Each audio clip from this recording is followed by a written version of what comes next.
Hello नमस्कार, मी शारदा. तुमचं सर्वांचं खूप खूप स्वागत आहे शारदा मराठी ब्लॉगमध्ये. माझ्या सर्व ताई दादा मैत्रिणींना श्री स्वामी समर्थ. दुपारचे 3-3:30 वाजले आणि माझी मावशी आहे. तर रात्री मावशी आली आहे मामांच्या घरी. तर मला माहिती पण नव्हतं मावशी आली आहे. तर मग आत्ता ती मला भेटायला आली. तिला 5 वाजता तिच्या घरी निघून जायचं आहे. तर मग म्हणे जायच्या आधी मी जाऊन शारदाला भेटून येते. तर चाललं आहे आमचं जरा गप्पा वगैरे. आणि ती आहे ना मुंबईला गेली होती, माझे सर्वात लहान मामा आहे तर त्यांच्याकडे. तर तिकडनं इथं मोठ्या मामांकडे आली आणि तिथून आता मला भेटायला आली. तर आता ती निघून चालली आहे. तर मग म्हणे जायच्या आधी ना चला भेटून तरी येऊ. तर इथं मावशीला चहा ठेवला होता, चहा वगैरे घेतला. मावशीला आता हळदी कुंकू देते, मावशीच्या पाया पडते. आणि पाऊस पण आमच्या इकडे खूप चालू आहे. माझ्या आईची सख्खी बहीण, तर मला 2 मावशा आहे, आई धरून 3 बहिणी आणि 2 मामा. घराचं काम चालू आहे. तर मावशीने पूर्ण घराचं काम बघितलं तर म्हणे मस्त घराचं काम झालं आहे. आणि आता आहे ना ती घड्याळ बघते, तिला घरी जायचं आहे. तर बघा बाहेर कसा पाऊस चालला आहे. मावशीला म्हटलं जरा वेळ थांब, पावसामध्ये नको जाऊ, पण मावशीला घरी जायचं आहे. तर ती काय ऐकना. पण आमच्या भावाला मावशीला तुम्ही कशा लवकर येशील, काहीतरी कारण होतं ओमच्या निमित्ताने आली मावशी. सावकाश जाय मावशी.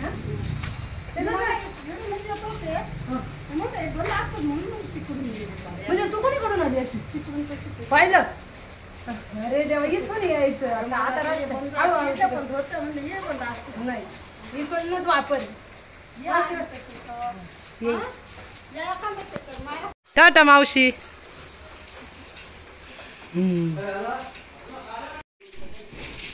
इथं हौसानी फरची पुसून काढली, म्हणजे फरची पुसायचं कामच चालू आहे तिचं. मी तिला आत्ताच टॉयलेट बाथरूम स्वच्छ धुवून दिलं. आणि आमच्या इकडे तर दररोज संध्याकाळी पाऊस पडतो. 2 दिवस झाले पाऊस चालूच आहे. भांडे घासून झालेत, आता ते लावून देते. 4 वाजले दुपारचे. चहा वगैरे पण आमचा झाला. आता आजची देवपूजा अशी केली, मस्त अशी देवपूजा माझी झाली. देवांची छान अशी आंघोळ घालून झाली. देवपूजा एकदम मस्त केली, पण रांगोळीच देवांसमोर राहिली काढायची.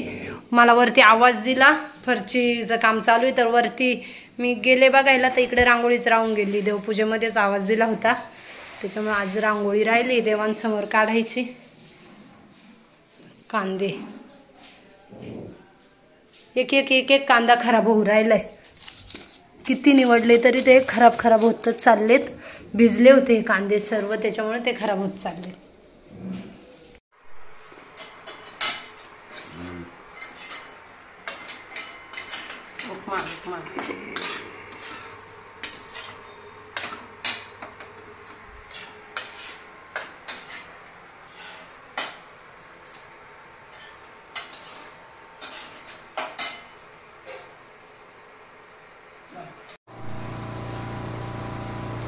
मी घेतलाय आज उपमा बनवायला, कारण उद्यापासून होणार आहे नवरात्र सुरू.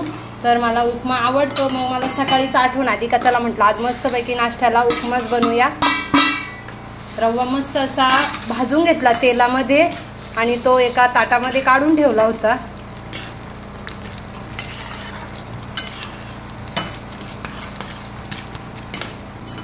शेंगदाण्यांऐवजी फ्रोझर मटार टाकले. शेंगदाणे टाकले ना का खाती नाही, काढून टाकतात. तर मग म्हटलं चला फ्रोझर मटार टाकू. आणि मी ते फ्रीजमध्ये बनवून ठेवते, तर फ्रीजरला आहेत. बघा मस्त असा उपमा तयार झाला. कोथिंबीर पण टाकली आहे. मला तर खूप आवडतो. आज इडलीचा प्लॅन होता, पण काल मी विसरले इडलीचं तांदूळ भिजत घालायचा. तर मग म्हटलं चला आता उपमाच बनवू. लक्षात ठेवलं होतं का इडलीला तांदूळ भिजत घालील, पण गेले विसरून कामामध्ये.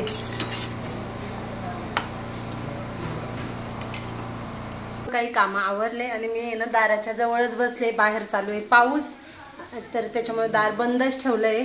आणि आता मी तुम्हाला दाखवणार आहे का जे दरवाजाला चांदीचे पावलं आणि स्वस्तिक लावले, तर ते कशा पद्धतीने स्वच्छ करायचं काय वापरून. तर चला व्हिडिओ शेवटपर्यंत बघा. आता आपण बघणार आहोत उंबरट्याला मी चांदीचे पावलं आणि स्वस्तिक लावले ना, तर ते बघा कसे काळे पडले चांदीचे असल्यामुळं. तर आता ना ते स्वच्छ करायचे आहेत. तर चला मी दाखवते आता काय वापरणार आहे। हे बघा इथं माझ्याकडे 2 लिक्विड आहेत। हे गोधा जल हे चांदीसाठी वापरायचं आणि हे देवांना ज्या वेळेस आपण जे पितळाचे किंवा तांब्याचे जे देव असतात ना त्यांच्यासाठी वापरते। हे पण गोधा जलचे श्रीनिवास आणि हे पण गोधा जल आहे गोधा जल चंदेरी। तर आपण दोन्ही पण वापरून बघणार आहोत। आता आपण नाही हे टाकूया आता जे तांब्या पितळाचे देव स्वच्छ करायचे ना ते वापरू बघू ना त्याच्याने होतंय का बघायला हरकत नाही। त्याच्याने पण होऊ राहिलेत।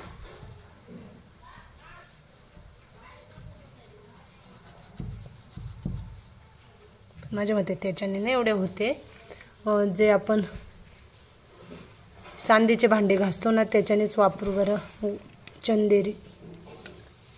दररोज उंबरट्याला हळदीचं लेपन रांगोळी असते, हळदी कुंकू अक्षदा वाहते, त्याच्यामुळे ते चांदीचे पाऊल आणि स्वस्तिक असल्यामुळे ते काळे पडतात आणि हवा लागल्यानंतर पण चांदी ही काळी पडते। तर मग मी कधी अशी महिना 2 महिन्यातून हे चंदेरी लिक्विड घेऊन आणि कापूस घेऊन आणि अशी व्यवस्थित घासून काढते। घासल्यानंतर कपड्यांनी पुसून घेते तर एकदम मस्त असे निघतात बघा छान निघाले।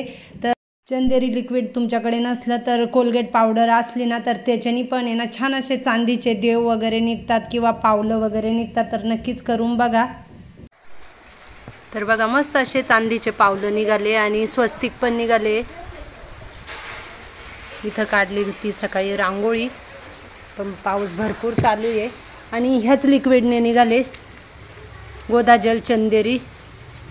व्हिडिओ खूप लेट येऊ राहिला, घटस्थापनेच्या आदल्या दिवशीचा व्हिडिओ आहे आणि तो मी आज अपलोड करणार आहे। तर इथं बघा संध्याकाळचे वाजले 5:45।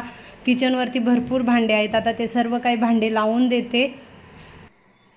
पाण्यामध्ये घट भिजत ठेवलाय बघा, पूर्ण पाणी भरून ठेवलंय पातेलं, म्हणजे पूर्ण घट भिजला पाहिजे मातीचा असल्यामुळं। आणि दुसऱ्या पातेल्यामध्ये उद्या घट पेरायला जे धान्य लागणार आहेत ना ते सर्व धान्य भिजत ठेवले आणि उद्या सकाळी उठल्यानंतर ते सर्व काही धान्य जी पुरणाची चाळणी आहे ना तिच्यात काढून घ्यायचे, म्हणजे ते धान्य कोरडे होतील आणि पेरायला पण व्यवस्थित जातील।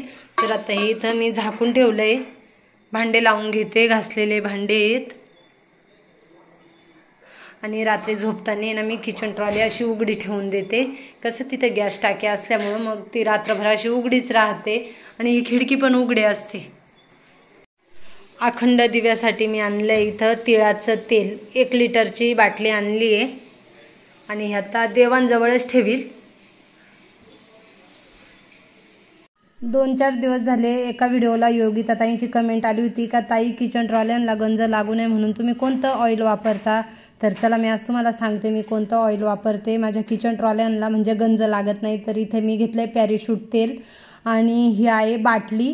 तर बघा आपल्याकडे जर शिलाई मशीन असली ना तर त्या शिलाई मशीनला पण हीच बाटलीचा वापर करतात तेल सोडायला आणि किचन ट्रॉल्यांना पण। तर आमच्या इकडे ना ह्या ही बाटली तुम्हाला कुठेही प्लास्टिकच्या दुकानात वगैरे मिळू शकते किंवा रस्त्याच्या किनारी बघा प्लास्टिकच्या वस्तू विकायला बसेल राहतात ना तर तिथं पण मिळू शकते।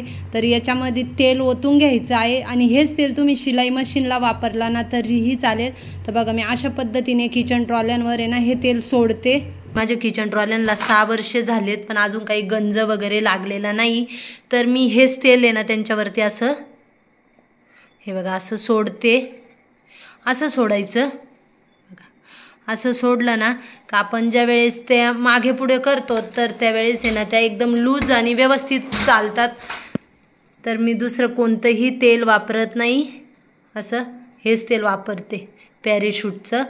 आणि अशी 20 रुपयाला ही बाटली भेटते तर ती आणायची मार्केटमधून आणि हे सर्व काही बिजागिऱ्या वगैरे आहे ना यांच्यावर पण असं सोडायचं, म्हणजे त्या पण आहे ना करकर वाजती नाही बघा, किती सॉफ्ट आणि मस्त चालतात। त्याच्यानंतर इथं बघा हा दरवाजा आहे ना दरवाजावर पण तेच सोडायचं, ते पण असं करकर वाजत नाही बिजागिऱ्या असल्यामुळं ते वाजतात ना। तर दरवाजावर सोडल्यानंतर आहे ना त्या पण वाजत नाही, असे सोडून द्यायचं त्यांच्यावरती तेल। लोखंडी दरवाजा असला ना तर तो पण आपण चालू बंद करतो ना तर तो सुद्धा असा कर कर त्याचा आवाज येतो। तर त्याच्यावर पण आहे ना मी हेच तेल टाकते। लोखंडी दरवाजा असो किंवा लाकडी दरवाजा असो नाहीतर किचन ट्रॉल्यांचे दरवाजा असो बघा, असं ऑइल सोडायचं काहीही होत नाही आणि दुसरं कोणतं तेल वापरत पण नाही. मी तरी स्वतः आता 6 वर्षापासून हे पॅराशूटचं टाकते, दुसरं कोणतंही वापरत नाही तेल.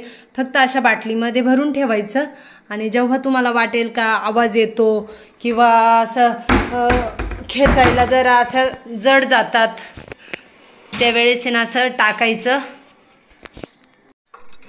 किंवा बघा आपण ट्रॉली अशी मागं पुढं करतो ना त्यावेळेस ना कधी कधी अशी ट्रॉली खेचायला आहे ना अशी टाईट पण जाते, तर त्यावेळेस पण असं ऑइल टाकायचं. तुम्हाला वाटेल ना त्यावेळेस असं कधी पण अधूनमधून टाकायचं. कसं ही वस्तू आपण एकदाच करतो, सतत तर काही करू शकत नाही.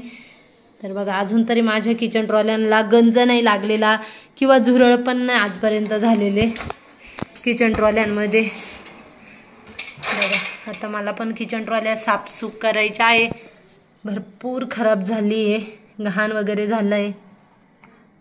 नाही बघा असे किचन ट्रॉल्यांना गंज लागू नये किंवा ट्रॉली खेचायला टाईट जाऊ नये यासाठी मी पॅराशूट तेल वापरते. तर चला व्हिडिओचा एंड करते. कसा वाटला आजचा व्हिडिओ कमेंटमध्ये नक्कीच सांगा. व्हिडिओ आवडला तर लाईक शेअर, चॅनलला सबस्क्राईब करा. लवकरच नवीन व्हिडिओ घेऊन येईल. तोपर्यंत सर्वांना बाय बाय. श्री स्वामी समर्थ.